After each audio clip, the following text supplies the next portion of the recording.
What's up everyone, Master Fox here today, and I know the NA World Championship qualifiers is kind of winding down right now, but that's not what I'm going to focus on today. We're going to look at our friends halfway across the world in the OCG and kind of take a look at their meta. I know a lot of you may not play in the OCG or even know what the OCG meta is, so I thought this was a good chance to kind of just go over it and talk about it, especially since the OCG meta tends to become the future TCG meta. But before I begin, I would actually like to extend a big thank you to you guys so much for helping me reach the 300 subscriber milestone. I just reached it after I released my last History of Yu-Gi-Oh video, so it seems that has been my most popular series as of yet.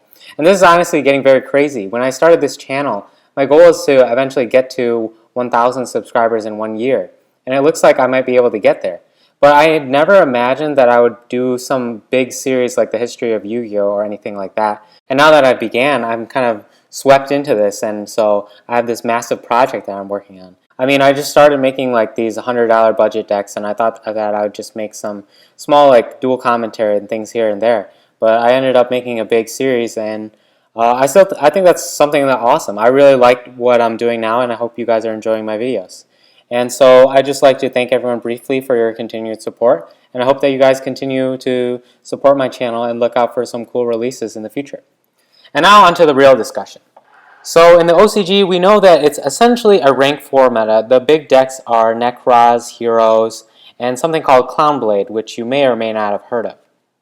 But in essence, all these decks do very similar things, focusing around their rank 4 engine, and we have a sort of rock, paper, scissors meta, as I'm calling it right here. So the rise of Cyber Dragon Infinity kind of led the OCG into this rock, paper, scissors meta. Either you had to use Cyber Dragon Infinity, or you had to find a way around it. And this is where the rock, paper, scissors comes in. So Cyber Dragon Infinity is kind of the scissors of the rock, paper, scissors, with its omni-negation ability kind of disrupting any other plays. But in order to counter this, OCG players started playing a card called number S39, Utopia the Lightning. And so this card allows you to boost its attack to 5,000 during the damage step, and when it attacks, no cards or effects can be activated, essentially making it a 5,000 attack Armades, which directly counters Cyber Dragon Infinity, because Omni-Negation is useless if you can't use it to negate an effect like that, especially during the damage step. And Utopia the Lightning can essentially attack over your Cyber Dragon Infinity. So he is the rock of this rock, paper, scissors meta. He counters Cyber Dragon Infinity.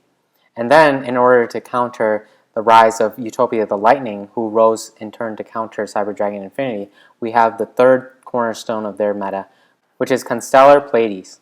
Pleiades serves to counter Utopia the Lightning because its reactive compulse-like effect allows you to bounce Utopia the Lightning before he can even attack. His Armades effect is pretty much useless if you can't get to attack with him. And so we have the formation of this triangle meta, this back and forth rock, paper, scissors between these three cards. And of course at the center of these three cards is Tellarknight Ptolemaeus.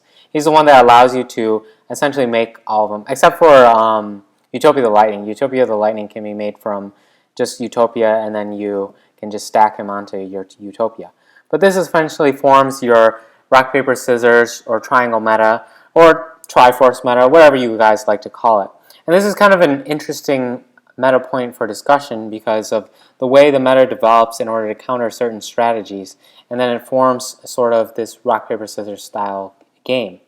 And then we don't know how it will evolve as it comes into the TCG, but here's just kind of a basis of the game as it stands now. What's even more interesting is, as you look at the OCG, early on when Tellarknight Ptolemaeus was introduced along with Cyber Dragon Infinity, basically every deck's goal was to try to spam Infinity as fast and as consistently as possible. But now as the game has evolved more with these counter strategies, a lot of players have actually dropped Cyber Dragon Infinity entirely in favor of Pleiades and Utopia the Lightning, because both of these cards will counter the two other threats, which are Utopia the Lightning and Cyber Dragon Infinity. So to incorporate these counters into their deck, they just drop Cyber Dragon Infinity, because often Cyber Dragon Infinity was a liability itself due to its ease of counterability, because everyone was maining counters to it, mainly Utopia the Lightning. So this is just a general discussion of the OCG meta as it's going on right now. And that's pretty much it for this video. Please give the video a thumbs up, leave a comment in the comment section below if you enjoyed it, and I will see you guys in my next video. Thank you.